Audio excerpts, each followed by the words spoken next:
bien sûr que les mutilations génitales sont un signe d'une société patriarcale où la femme, en fait, comme on disait, la garantie de survie d'une femme est qu'elle puisse se marier, avoir des enfants, être acceptée dans sa communauté. Mais c'est aussi un rituel qui est géré dans la majorité des cas par des femmes.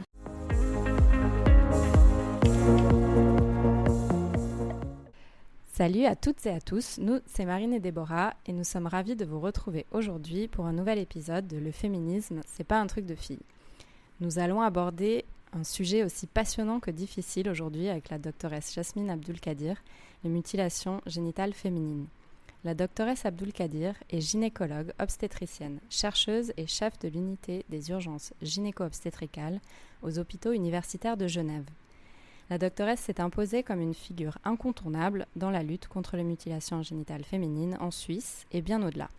Son travail allie médecine, recherche, pédagogie et engagement féministe. Elle a fondé la première consultation spécialisée pour les femmes concernées par les MGF, donc les mutilations génitales féminines, en Suisse romande, participé à des travaux de référence internationaux et reçu plusieurs distinctions, dont celle de Chevalier de l'Ordre du Mérite de la République italienne.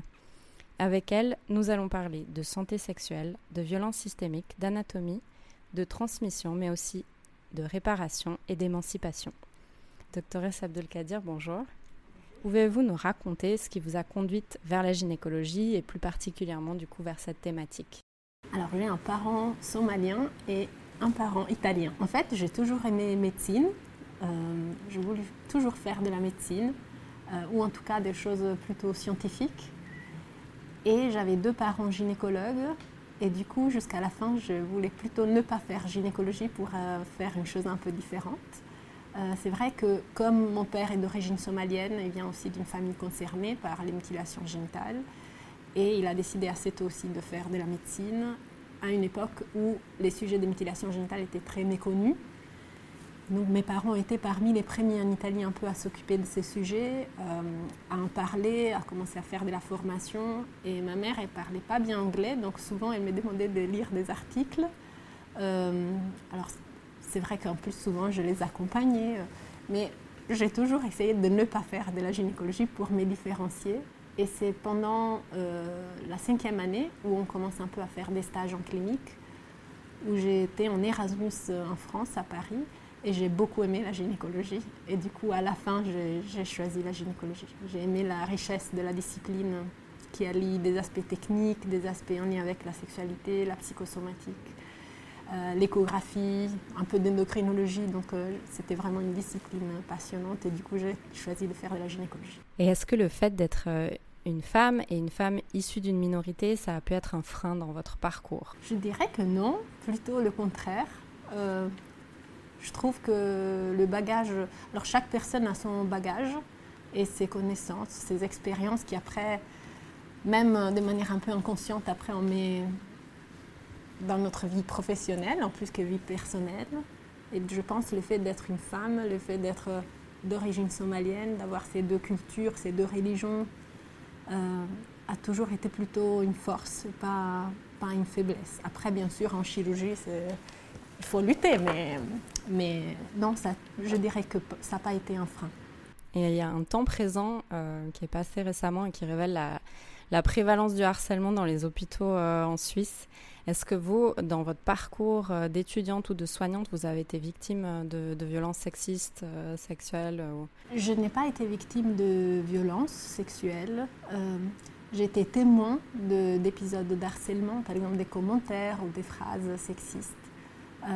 Ou parfois des épisodes où on ne nous appelle pas docteur, où on nous appelle chouchou au bloc opératoire.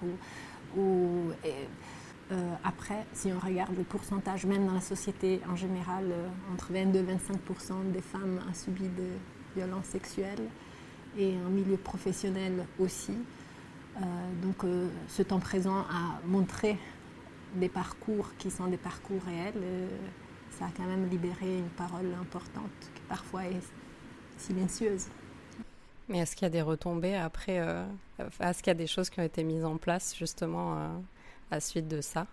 Il y a eu des déclarations de tolérance zéro aussi la direction générale, la chirurgie qui en a parlé, les groupes des jeunes étudiantes en médecine, futures chirurgiennes, ont organisé aussi une discussion.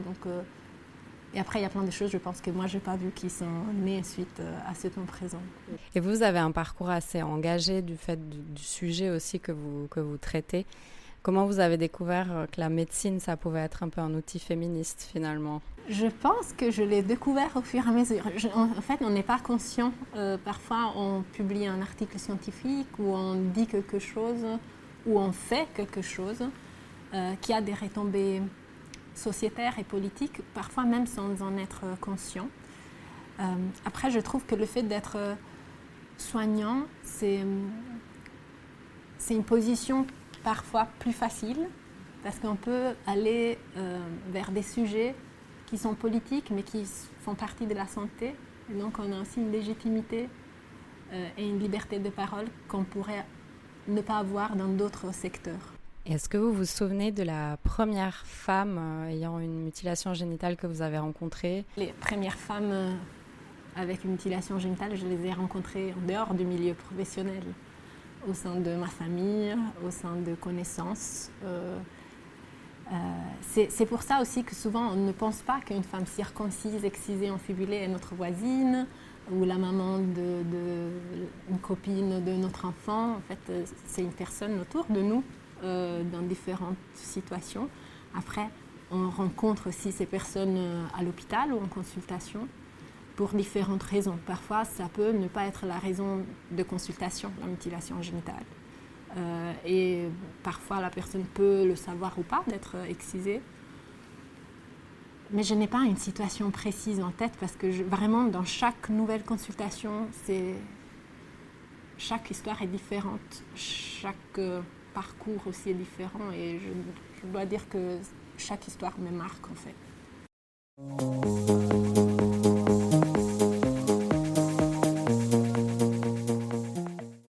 On vient de discuter du coup de votre parcours et votre engagement auprès de ces femmes. Et puis maintenant, entrons dans le vif du sujet difficile mais fondamental qui touche donc des millions de femmes à travers le monde, je crois 200 millions d'après l'OMS, et que vous contribuez à rendre visible. Est-ce que vous pourriez nous donner déjà la définition et puis les différents types de mutilations qui existent et puis quelques chiffres aussi peut-être en Suisse de femmes atteintes de ces mutilations génitales féminines? Il y a une définition officielle qui est celle de l'Organisation mondiale de la santé qui dit que mutilation génitale est toute ablation partielle ou totale des organes génitaux externes féminins à but non thérapeutique. Cette définition, elle est un peu critiquée par les experts et expertes de différents milieux, la bioéthique, la médecine ou la sociologie, parce qu'on ne parle pas de consentement, on parle que d'organes génitaux féminins. On ne clarifie pas vraiment qu'est-ce qui est thérapeutique ou pas. Et c'est vrai qu'il y a beaucoup de modifications génitales, non consenties ou consenties, chez des mineurs ou pas, au-delà de ce qu'on appelle mutilation génitale. Mais la définition officielle, pour l'instant, elle n'a pas changé. Il y a des propositions pour la modifier un petit peu, pour inclure aussi d'autres modifications comme la chirurgie sur les personnes intersexes non consenties, la circoncision pénienne non thérapeutique, des labioplasties par exemple chez des mineurs, etc. Concernant les chiffres, dans le monde, il y a plus que 230 millions de femmes et filles concernées. Et en Europe, plus que 600 000. Et en Suisse, les estimations, c'est des estimations indirectes, c'est-à-dire qu'on a appliqué la prévalence des pays d'origine à la présence sur le sol suisse. Donc on ne tient pas compte de plein d'autres choses. Mais on parle de 24 600 femmes et filles concernées ou à risque. Et les différents types de mutilations, du coup, vous pouvez nous les expliquer ? Il y a 4 types avec des sous-types. Ça peut aller d'une piqûre ou une incision du capuchon du clitoris ou du clitoris jusqu'à l'excision de la partie visible du clitoris, avec ou sans excision des lèvres, internes ou externes, jusqu'à l'infibulation qui est la fermeture de la vulve à travers la position en fait, des lèvres, internes ou externes. Et en fait, quand on fait une désinfibulation, par exemple, on ouvre l'infibulation, on peut retrouver un clitoris intact ou pas sous la cicatrice. C'est pour ça que c'est des types, pas vraiment des stades, parce que parfois les types 3, c'est-à-dire l'infibulation, c'est un type qui est très sévère, parce que ça amène à la fermeture de la vulve. Mais quand on sépare les lèvres chirurgicalement, si on retrouve un clitoris intact, on peut vraiment restaurer une anatomie pratiquement physiologique. Et c'est comment d'être dans la peau d'une femme mutilée, justement? C'est quoi les impacts sur la vie de tous les jours en termes de douleur, d'orgasme, de sexualité, d'infection? C'est difficile de répondre à la place des personnes concernées. Moi, je peux dire ce que je vois dans l'expérience de tous les jours, c'est qu'il y a une grande diversité, parce que déjà, il y a une grande diversité des types. C'est pas la même chose s'il y a une piqûre avec une cicatrice petite sur le capuchon du clitoris ou si la vulve a été fermée. Ça change aussi en fonction de l'âge auquel la pratique a été effectuée, parce qu'il y a des personnes qui n'ont pas de souvenirs, que ça a été fait quand on était encore bébé, ou souvent c'est fait avant l'âge de 15 ans.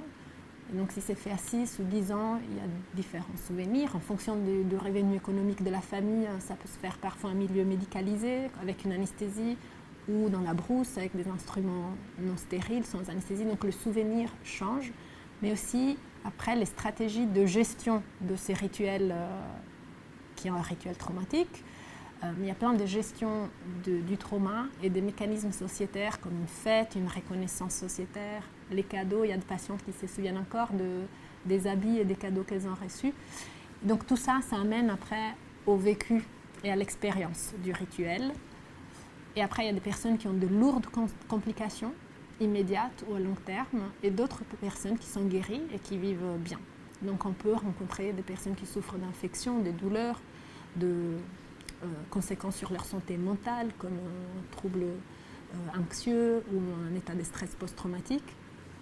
Des personnes qui vont bien et qui ont du plaisir sexuel, une satisfaction sexuelle correcte, qui se sentent belles, fortes, d'autres qui se sentent trahies, incomplètes, mutilées.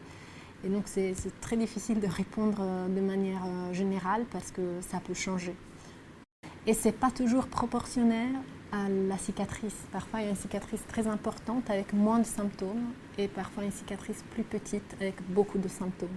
Et justement, on en est où de la législation en Suisse par rapport à CMGF? Est-ce que les femmes, elles peuvent porter plainte? Est-ce que les auteurs ils peuvent être poursuivis? Ou c'est comme dans d'autres domaines comme les violences faites aux femmes et puis parfois il ne se passe pas grand-chose? En Suisse, il y a un article spécifique contre les mutilations génitales qui est l'article 124 du Code pénal. C'est un article qui parle de punition en cas de mutilation génitale jusqu'à 10 ans de prison, avec risque même de perte du permis de séjour ou garde des enfants, avec une extraterritorialité de la peine. Donc même si la mutilation s'est faite à l'étranger, on est punissable. La planification de la mutilation est aussi punissable. Et la loi suisse est particulière parce qu'il y a une universalité derrière cette loi, c'est-à-dire que si on a effectué une excision avant d'arriver en Suisse et dans le propre pays, il y a déjà une loi contre la mutilation génitale, ben on peut être punissable. Ensuite, la loi sur le fait est-ce qu'en tant qu'adulte, on peut dénoncer quelqu'un qui nous a fait ça quand on était petite. Il y a beaucoup de discussions sur ça en Europe.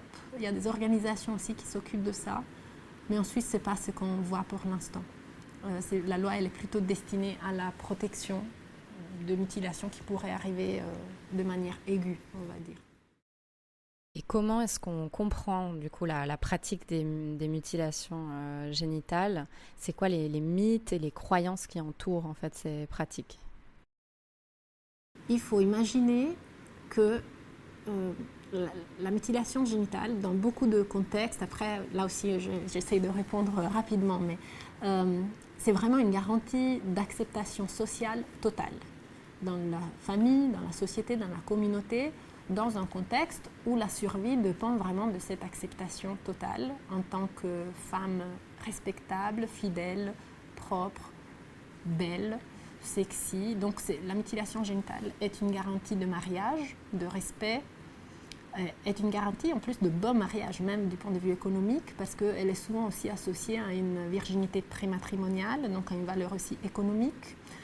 Et après, il y a plein de fausses croyances en fonction de l'endroit, du groupe ethnique, du type de mutilation génitale. Par exemple, on peut imaginer que si on ne coupe pas le clitoris peut grandir ou rendre une femme hypersexuelle, que si la vulve n'est pas fermée, faire pipi en faisant du bruit, par exemple, est considéré masculin, vulgaire.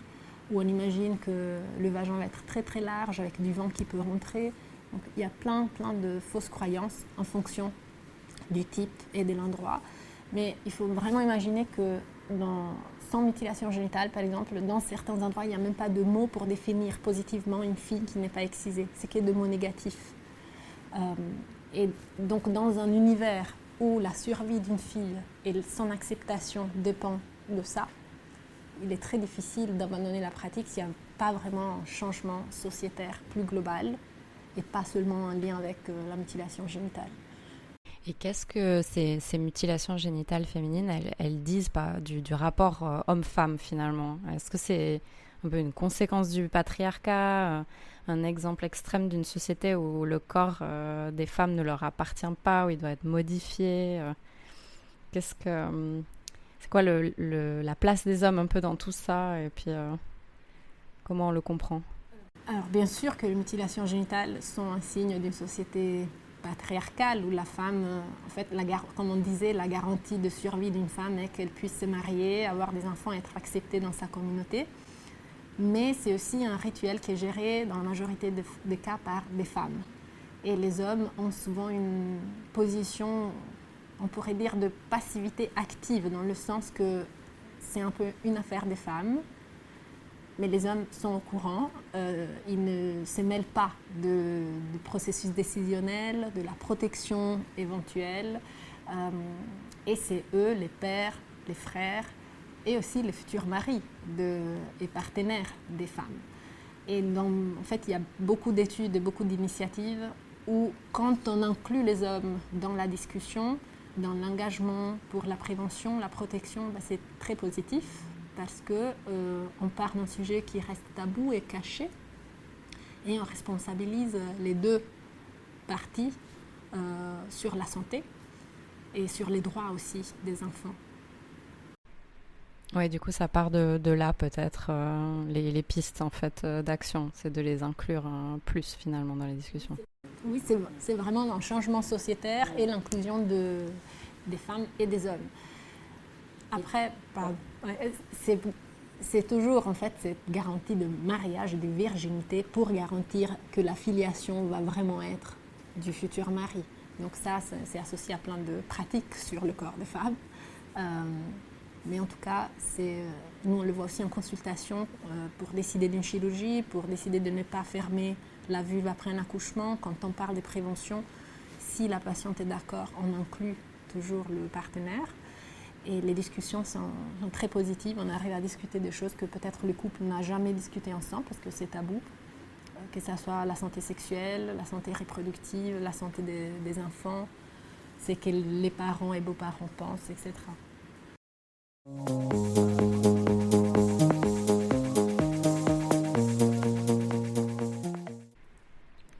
Et de la prise de conscience justement à l'action concrète, il y a un pas que vous avez franchi en créant cette structure inédite en Suisse romande.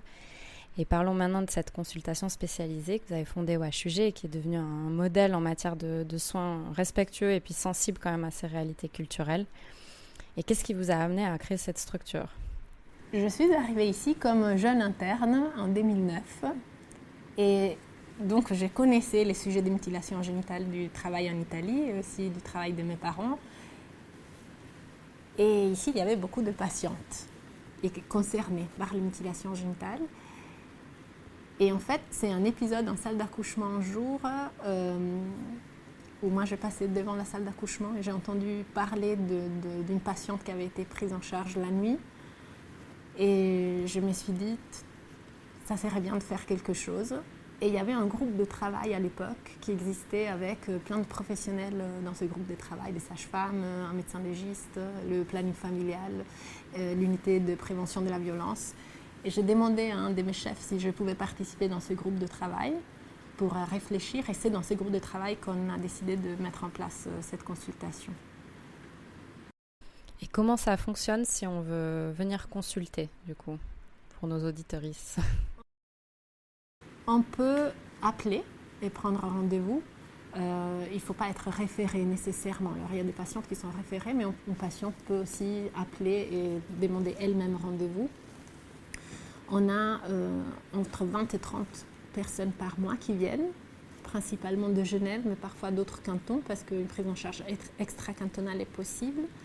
Et ça peut être pour une demande d'information, pour une complication ou pour une chirurgie, que ce soit des désinfibulations ou des reconstructions. Et après, on peut être amené à faire des expertises médico-légales, par exemple dans les cadres des démarches d'asile. Donc, on doit parfois attester la présence ou absence de mutilation génitale. Et est-ce que vous pouvez nous raconter les différentes missions qu'il y a au sein de cette consultation, justement? Parce que je pense qu'il n'y a pas que de la reconstruction, enfin, comme vous disiez, je pense qu'il y a différentes choses. La mission principale, c'est qu'une personne concernée par une mutilation génitale puisse recevoir des informations et une prise en charge de ses éventuelles complications, ou si elle n'a pas de complications, qu'elle soit correctement informée sur son anatomie, sur son corps, sur des éventuels symptômes qu'elle pourrait avoir, parce que ce sujet n'est pas toujours inclus dans nos formations. Et c'est un sujet qui est tabou dans les communautés concernées, mais aussi parmi les personnels de santé. Donc l'information, je dirais, la prise en charge, l'accompagnement en cas de grossesse pour qu'il y ait un plan d'accouchement et une prise en charge en salle d'accouchement appropriée, qui diminue tous les possibles risques associés aux mutilations génitales. Donc les soins. La deuxième mission, c'est la formation. Comme je disais, comme c'est un sujet méconnu, depuis longtemps, on fait beaucoup de formations et de sensibilisation, que ce soit d'interprètes, du milieu du travail social, des médecins, sages-femmes, infirmiers.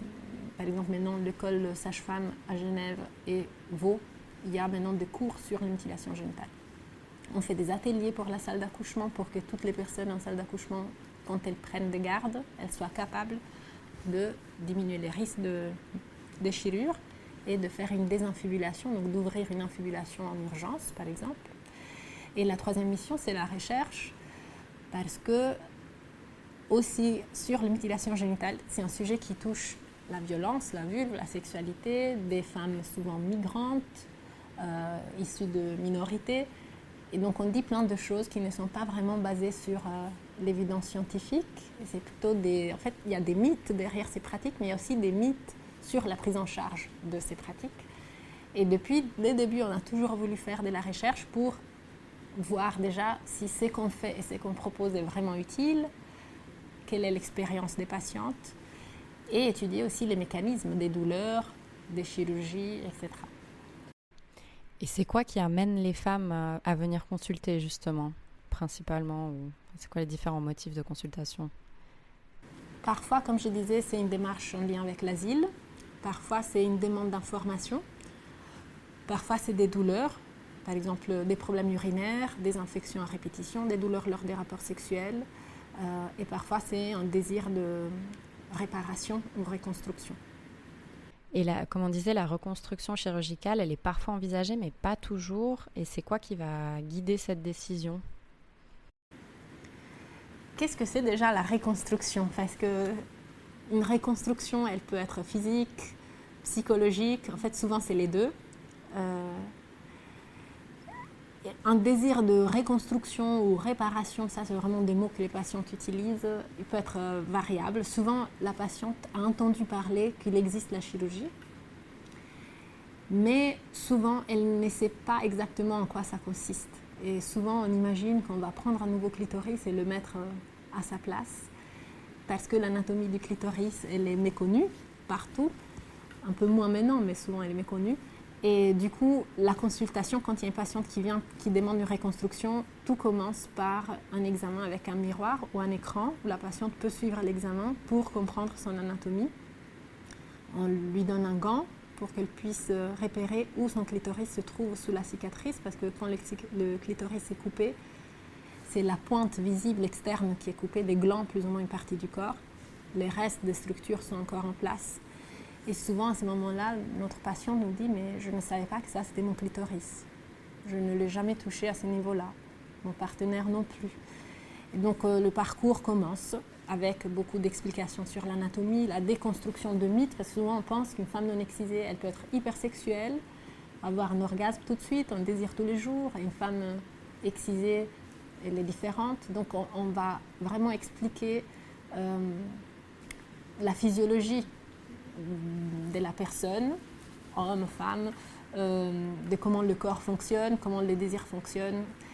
Et après, il y a des énormes barrières aussi sur l'auto-exploration, donc il faut aussi adapter la prise en charge à la culture et aux pratiques de la personne.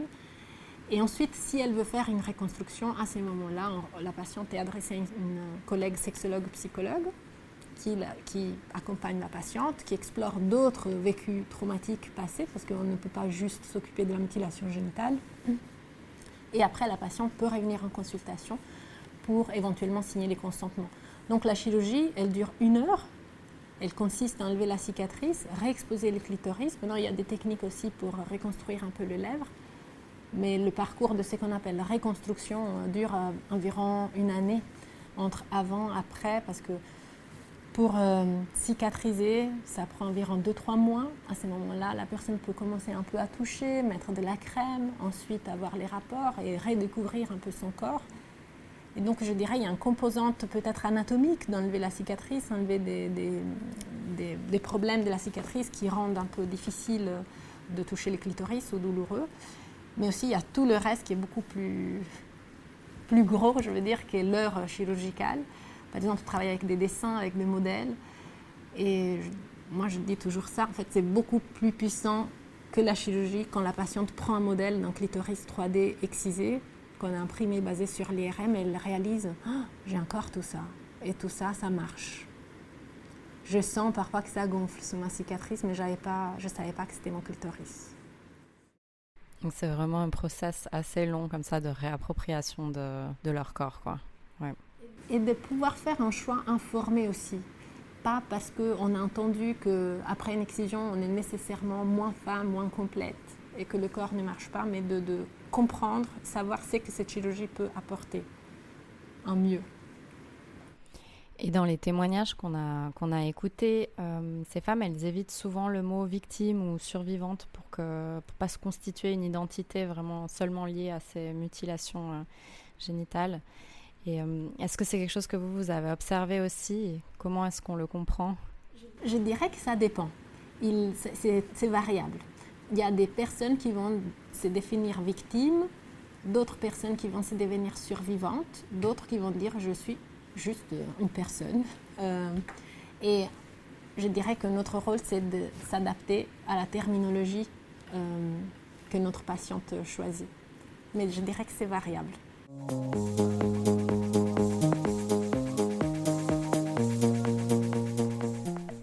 Au-delà du soin, vous contribuez aussi à la production et à la diffusion de nouvelles connaissances sur le corps féminin.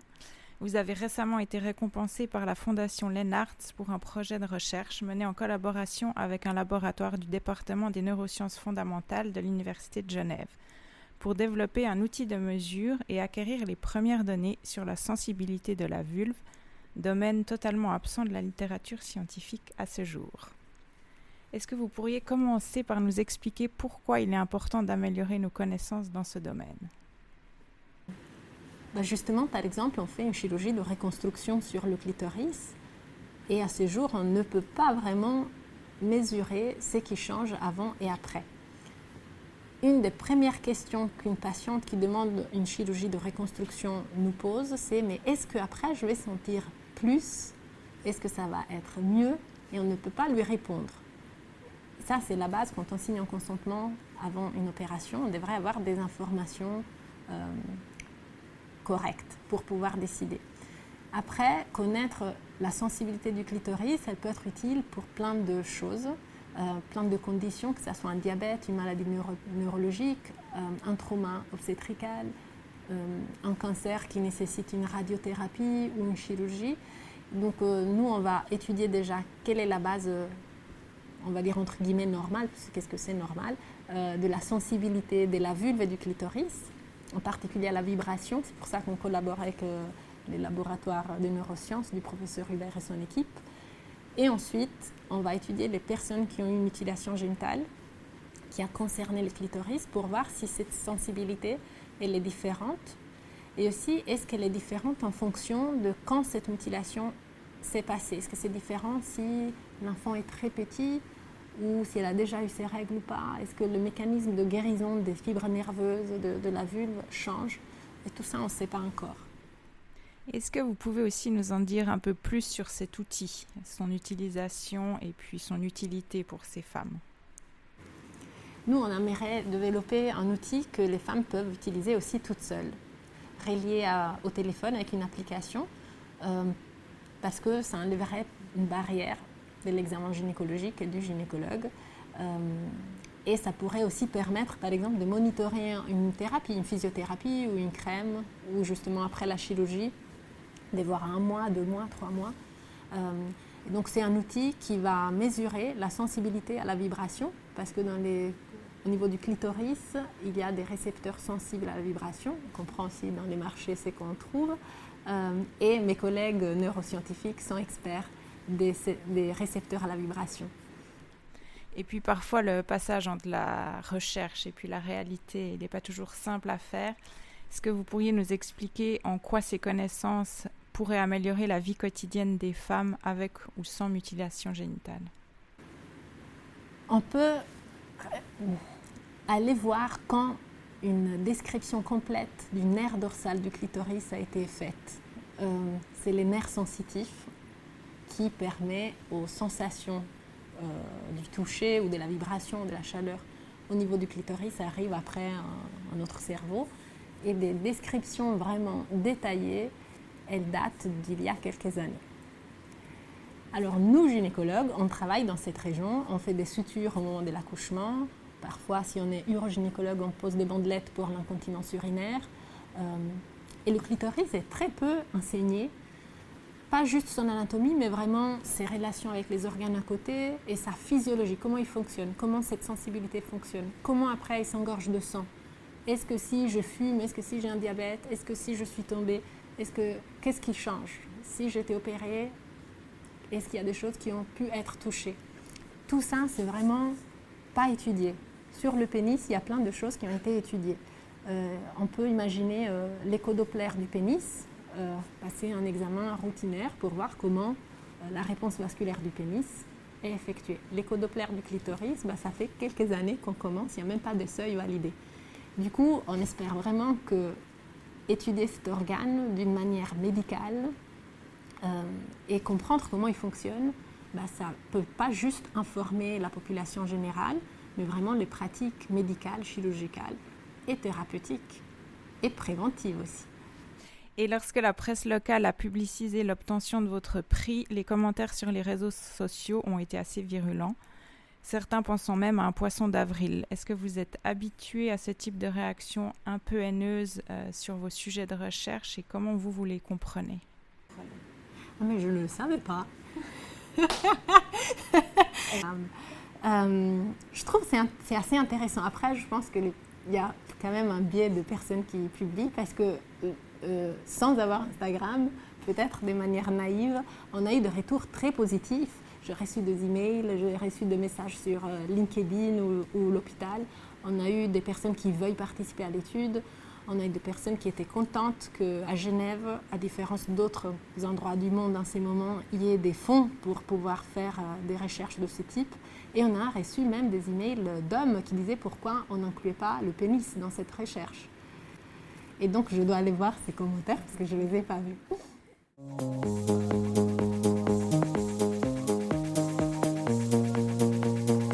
Avec le projet Lennart, ce n'est pas la première fois que vous œuvrez pour sortir le sexe de la femme du placard. Vous avez en effet développé, ou en tout cas participé au développement d'un kit pédagogique en 3 dimensions de l'anatomie sexuelle avec le clitoris, qui est désormais utilisé dans les écoles genevoises pour les cours d'éducation sexuelle. Pourquoi c'était nécessaire, voire révolutionnaire? Au début, parce que tout ça a commencé en travaillant avec plusieurs collègues dans le programme de l'université Sciences, Sexe, Identité, mais aussi par exemple des collègues biologistes qui travaillaient dans les écoles genevoises, parce qu'il y avait des planches anatomiques où il n'y avait pas le clitoris, où le clitoris était dessiné juste avec comme un petit point. Et du coup, de là, nous, on venait de terminer une étude sur l'anatomie des femmes avec et sans mutilation génitale, où on avait fait des IRM et on avait tracé le clitoris. On l'a imprimé et on a décidé de refaire ces planches anatomiques et de les accompagner avec ces kits 3D d'un bassin mâle et un bassin femelle. Parce qu'avec les mêmes couleurs, on peut montrer des organes analogues, c'est-à-dire qui ont la même origine embryologique. Et ça, c'est important, pas juste pour comprendre l'anatomie. Il y a beaucoup d'études qui disent que quand on comprend comment on est fait, on peut plus facilement parler de notre corps, on peut plus facilement expliquer aux médecins, comprendre ce qui se passe en nous. Et ça permet aussi de comprendre le fonctionnement. Parce qu'on connaît le fonctionnement du pénis, mais le clitoris est plus à l'intérieur du corps, donc on n'imagine pas toujours qu'il peut aussi se remplir de sang, qu'il peut aussi avoir une érection. Donc il y a un message d'enseignement anatomique, d'enseignement sur la fonction, donc la physiologie. On peut comprendre certaines maladies et il y a un message bien sûr d'égalité. Donc c'est important et on a pu modifier un peu les travaux pratiques d'anatomie. On a aussi d'autres collègues qui modifient les travaux pratiques d'histologie, donc on voit des lames où on voit et le clitoris et le pénis, comme ça on peut comparer les deux organes. Et ça c'est assez révolutionnaire parce qu'il y a plein d'enjeux après sur la pratique médicale de nos futurs collègues. Alors pour qu'on comprenne bien, est-ce que ça veut dire qu'on enseignait jusqu'à il y a peu encore mal l'anatomie féminine dès le plus jeune âge, voire jusque dans les amphithéâtres de médecine? Alors je ne dirais pas mal, mais qu'il y avait des absences. il y avait des organes un peu absents et partout. Et on voit dans l'histoire, on a une collègue, Francesca Arena, historienne, qui donne un cours avec nous, qui montre très très bien comment dans l'histoire, certaines connaissances qui sont là de temps en temps et disparaissent et après elles reviennent. Et donc c'est pas qu'on ne connaît pas, mais c'est juste une disparition de certaines connaissances en fonction de la morale de l'époque, de la religion, de certaines croyances, etc.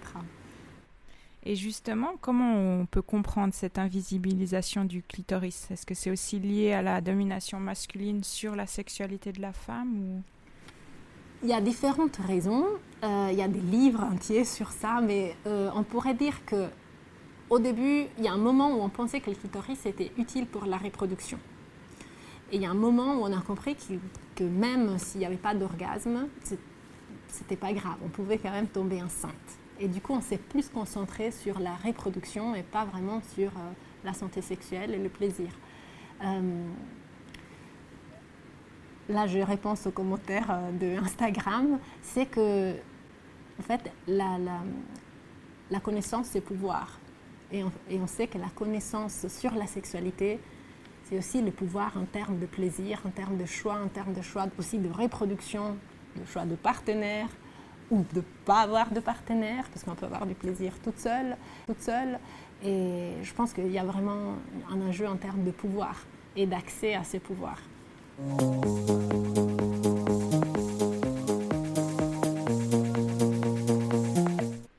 Et pour rester dans le domaine de vos recherches, une étude que vous avez pu mener sur les violences sexuelles et l'accès des femmes aux soins. Vous avez analysé, sauf erreur de notre part, 740 dossiers médicaux entre 2018 et 2021. Et vous révélez que les victimes d'agressions sexuelles se présentent rarement spontanément aux urgences. Pourquoi cette situation et puis qu'est-ce qui freine ces femmes? C'est difficile de répondre. D'ailleurs, on avait essayé de commencer une étude, on n'a pas encore obtenu le fonds, pour étudier les barrières à la consultation. Parce que nous, on n'a pu étudier les personnes qui viennent aux urgences. On n'a pas vraiment encore étudié les personnes qui ne viennent pas. On voit qu'à Genève, on peut, en cas d'agression sexuelle, consulter à différents endroits pour faire un constat d'agression sexuelle et recevoir une prise en charge urgente, c'est aux urgences. Mais la population de personnes que nous voyons aux urgences, c'est plutôt une population assez jeune, même si la tranche d'âge est très grande. La moyenne d'âge, c'est autour des 27 ans. Donc c'est plutôt une population jeune qui vit une agression sexuelle en milieu festif par une personne assez connue. En général, ça, c'est le profil des patientes principales qui viennent aux urgences. Par exemple, les personnes victimes de violences conjugales qui subissent aussi des violences sexuelles s'adressent un peu moins fréquemment chez nous et peuvent plutôt s'adresser soit à l'UMPV, soit au Centre La Vie. Et c'est là l'importance d'avoir des données qui viennent des différentes sources parce qu'on peut mieux comprendre le phénomène de violence sexuelle. En tout cas, ce qu'on voit aux urgences, c'est qu'il est assez rare qu'une personne vienne en disant « je souhaite faire un constat d'agression sexuelle ». Souvent, on vient pour une amnésie, parce qu'on ne se souvient pas bien de ce qui s'est passé, ou parce qu'on souhaite une protection des infections sexuellement transmissibles, une contraception d'urgence. Et c'est au moment du triage que l'infirmière informe de la possibilité de faire ce constat d'agression sexuelle, qui est d'une part la prise en charge médicale, mais aussi la recueil d'éventuelles preuves, qui peut être utilisée soit tout de suite, soit à distance, si jamais on n'a pas encore décidé si on souhaite ou pas faire des démarches avec la justice. Est-ce que vous auriez des pistes ou quelque chose à dire à ces femmes pour faciliter leur accès aux urgences ? Alors ce n'est pas à moi vraiment de dire quoi faire. Je peux juste dire qu'aux urgences, il y a une équipe présente 24 heures sur 24 qui est là pour prendre en charge, écouter et aussi s'inquiéter de la distance à long terme, parce qu'une violence sexuelle n'a pas juste de conséquences immédiates, peut avoir des conséquences très importantes à distance sur la santé physique et mentale. Et donc, il est important d'avoir accès à des soins qui sont disponibles aux urgences 24 heures sur 24. Après, chaque situation est différente. Il n'est pas facile d'en parler. Il n'est pas facile de faire la démarche de traverser la porte de l'hôpital.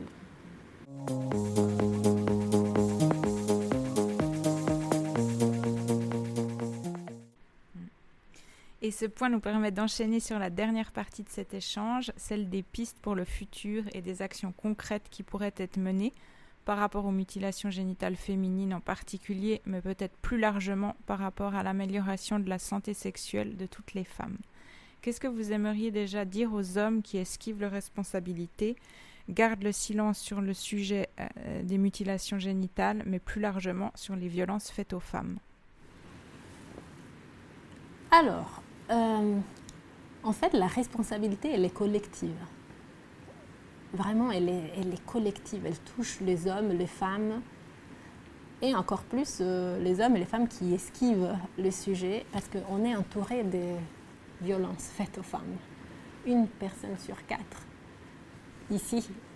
Donc, ces chiffres peuvent être plus élevés ailleurs. Et donc, en fait, c'est un peu comme si on voulait ignorer le changement climatique ou d'autres phénomènes évidents. Donc, le fait de l'esquiver, ça peut l'alimenter, ça peut ne pas accompagner quelqu'un qui est à côté de nous, qui a subi des violences. Donc, c'est difficile pour moi de répondre parce que il me semble vraiment bizarre de l'esquiver parce que c'est juste un phénomène qui est là. C'est partout. Et du coup, le fait de s'informer, le fait de parler, le fait de faire quelque chose, même juste en écoutant ou en arrêtant un commentaire, ou quand on est témoin de quelque chose, d'agir ou juste de prendre la parole, c'est très important. Et ça peut vraiment changer la société et la santé, le bien-être de tout le monde. Et si vous deviez transmettre un conseil aux jeunes hommes, mais peut-être aussi aux jeunes femmes qui se lancent en médecine, en lien avec des bonnes pratiques de soins respectueux et culturellement sensibles, qu'est-ce que vous aimeriez dire ? Alors déjà, de s'épanouir, parce que c'est un très beau métier qui nous enrichit tous les jours, d'étudier, de faire au mieux, de faire au mieux en termes des connaissances scientifiques, mais aussi en termes humains et de bonnes pratiques. Donc, en fait, on est content à la fin de la journée quand une patiente, elle est contente de comment on l'a touchée, de comment on lui a parlé, de comment on a pu lui poser une question, ou peut-être de comment on a pu parler pour la première fois de quelque chose, et qu'en plus elle a pu conserver son autonomie, son contrôle et certains enjeux culturels qu'elle pourrait avoir. Donc je dirais de s'épanouir et d'étudier pour mettre en place des bonnes pratiques. Eh bien, cher docteur Abdul-Qadir, merci infiniment. Votre parcours est un exemple de courage et d'humanisme. Avec beaucoup de finesse et d'intelligence, vous ne comptez pas les efforts mis à améliorer la santé sexuelle des femmes, mais pas que. Je crois qu'on peut dire, sans trop en rajouter, que vous œuvrez quotidiennement pour rendre le monde plus juste et plus inclusif. Vous nous montrez que la médecine peut et doit être un levier d'égalité, de réparation et de transformation sociale. Merci infiniment pour cet échange, votre travail et votre engagement au service de sujets essentiels. Merci aussi, chers auditeuristes, pour votre écoute et au groupe TRAF qui nous laisse généreusement utiliser leur son maudite et à très bientôt pour un prochain épisode.